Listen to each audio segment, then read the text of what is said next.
All right, guys, welcome back. 1776 or bust. So on the table, you are seeing a gun that I'm sort of revisiting from a gun that I owned prior to this, which was the Springfield Armory. This is their Champion 1911 EMP4 Triple C. So that's a lot of words and a lot of letters.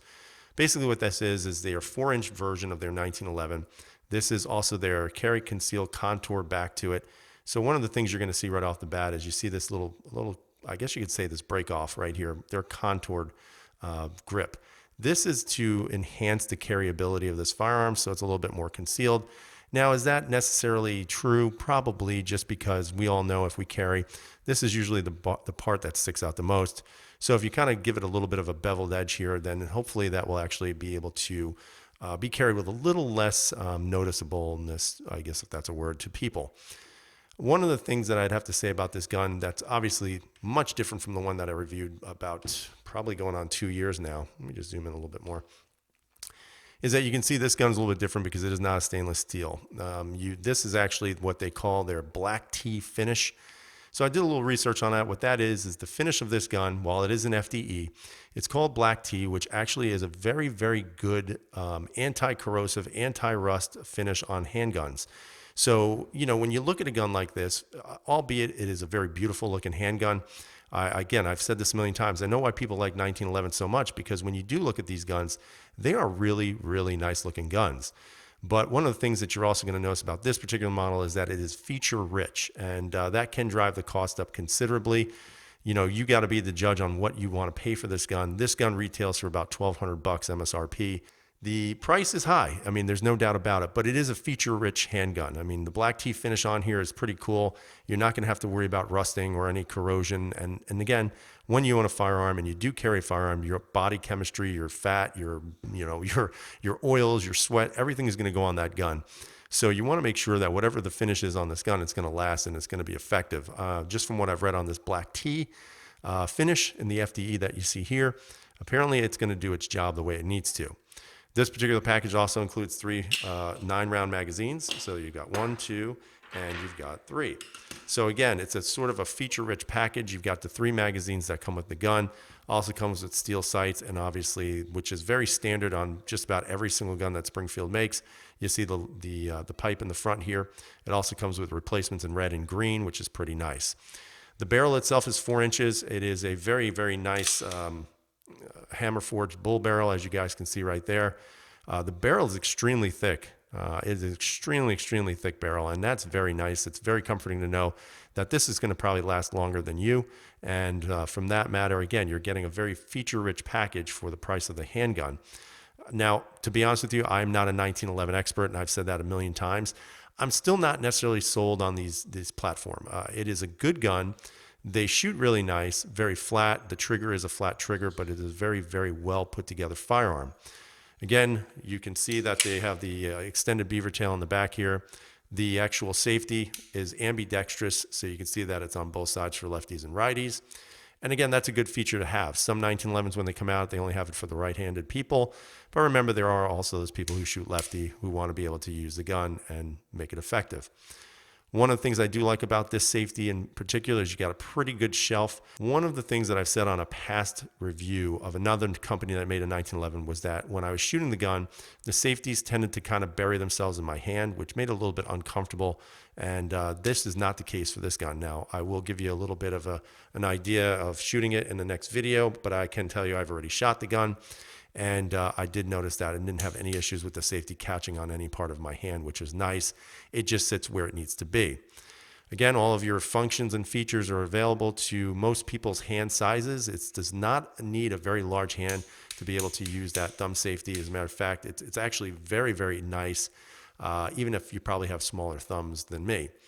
You'll notice your magazine drop or your mag release here is again, very easy to manipulate. It's very easy to move. We'll put the magazine in, and we'll see if it's able to be used without changing the grip too much. So again, drop that, bang, bang, bang. Probably have to just drop it a little bit, maybe just kind of play around with your grip a little bit to be able to access that mag release. But the magazine does release freely, which is always good as well. The trigger on this, again, is a very nice trigger. One of the things that most people would agree with, the 1911 triggers are probably some of the best out there. There's not a lot of adjustments that can be made in regards to making it even better. Now, don't get me wrong, I'm sure there's 1 pound triggers out there and everything else that people love to have. This is about rolling at around 4 pounds, which is, I think, is a good trigger, even for a carry pistol. Some people don't want anything less than 5, 5.5. I think 4 is a good solid trigger because there's not a lot of take up on this, obviously being a 1911, but there's your take up. It is short and just a beautiful, beautiful trigger. We'll reset it. Super nice reset and just really light trigger. I mean, the trigger on these are fantastic. So again, you look at the whole package, you're getting a very nice finish on the gun. You're getting a very good trigger, a very feature-full type of 1911, 3 magazines, decent sights right out of the box. Ambi controls, at least for the safety. So right then and there, you're saying, boy, this gun is pretty darn sweet. However, I'm going to bring something else up, which I didn't bring up in the last video, but take a look at the checkering on this. This is one of the things that I love about this gun. It's this, they call it the posi lock texturing. So basically what they're claiming is that when you grab this grip, the grip actually locks in your hand so much, or I should say so much better than other 1911s because of the way this actually moves. Hopefully that'll come out. But you can see very, very nice texturing. It is very, I don't want to say too rough, but it is definitely not something that you're going to have an issue grabbing onto your gun and holding that gun. So that is something I like. Obviously, these plates here are removable. You can switch them out, probably get yourself some lock grips if you choose to. The beaver tail extends out like most 1911s, and it's a pretty good sized beaver tail, so you don't have to worry about getting your hands chewed up. You're also going to notice that your grip safety here has that little piece sticking out there. It seems like Springfield has now done this where you have this little nub out here at the bottom. I can't recall in my last video if the other CCC that I had the same thing, but I did notice that on like the XDS Mod 2s, a lot of their new guns that are coming out have that little bump at the bottom of there. That could be a problem for some people. One of the things I didn't like about the XDS Mod 2 was that piece. It just felt a little uncomfortable in my hand, but because this is a bigger gun, I don't have that issue on this particular model, so that's a good thing. I mean, overall, if you're doing an opening of this gun and you're seeing how this gun works and just all of the features that this gun comes with, I think it screams quality. That's one of the things that I would say. Even shooting the old one that I had no issues with that gun, and I would suspect there'll be no issues with this one. Everything is very, very nice and clean. It'd be nice if I could lock that back. The controls are fairly manageable. One of the things that I do like is just when you look at the slide, it is a very, very simple looking slide. You obviously have your Springfield Armory logo right there, or the way they've emblazoned that on the slide. And then over here, you also have the EMP4. So, I mean, it is well done. It is not really tacky where you just say EMP4 or something like that. It's done well and it looks good. Everything really does seem very nicely done. Again, you've got a steel guide rod, which is very nice. The gun overall, in my opinion, if you're looking for a 1911, but you don't know what to buy, and you got a set price point that you're looking for, if you don't want to spend those $1,600, $1,700, while this MSRP is kind of high, for some people, I think if you're looking for a quality 1911, out of the box, this thing looks like it's going to be that option. Now, I will be shooting this here. I've actually already shot it, so I'd have to post a video on that as well to follow up with this review. But I mean, overall, just right out of the box and taking a look at this as the initial impression, while I've had experience with the MP4 line before, I got to say this one is just really, really nice. Now, of course, if you're like me and you're a huge fan of FDE type handguns or OD Green or whatever, it's always cool to have those options. There aren't many 1911s that kind of stray away from the classic look of stainless with maybe some Cocobolo grips or something like that. But when you see something like this and you see all the texturing on the grips, the nice trigger, just everything screams quality. And I think that's pretty cool. You got the 3 magazines. The only thing I don't like about these mags is you don't have that slam pad. The Ronin I liked quite a bit because it had a little bit of a longer extension at the bottom here. So when you went to push the magazine in, you didn't have to worry about catching your hand, which that actually happened to me on the original CCC that I had. After shooting this, I didn't have that. I can't see anything. I didn't have that problem with this one.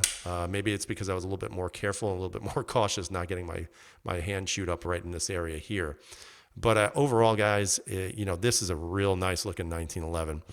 So it's 3 9-round magazines, a black T finish, which is corrosion and rust protectant for some of the best quality firearms out there. You've got some fantastic just really, to me, this is really good. The grips on these and just the texturing on the pistol overall, fantastic. If there was anything that I would say out of the box that I don't like, it's not necessarily about this gun. It's really about all 1911s in general, is I'd like to see maybe some of this texturing, this posi lock stuff they use here, maybe put a little bit of that right there. Now that might take away from the nice smooth finish look to it. But I think for me, one of the things I've always said about 1911s and myself is I don't really feel comfortable with my support hand a lot, especially with my support thumb. There just really is nothing to lock onto here. And, you could fix that with some grip tape. I get that. But it would be nice to see something come around that. The trigger guard, again, very standard. It's a small trigger guard, very rounded. So it's, again, very contoured. What a surprise. And very comfortable. It's just really well done. So I think overall, if I was going to say this is this good out of the box? To me, this is a great looking handgun. This would be a 1911 that I would absolutely consider buying because, again, I'm not a 1911 guy.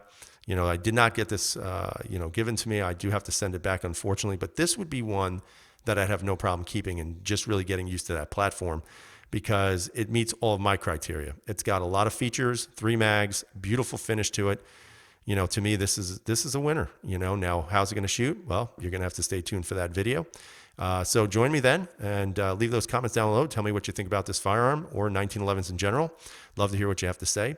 Thumbs up, subscribe if you haven't. And until we meet again, guys, stay safe and freedom is never free.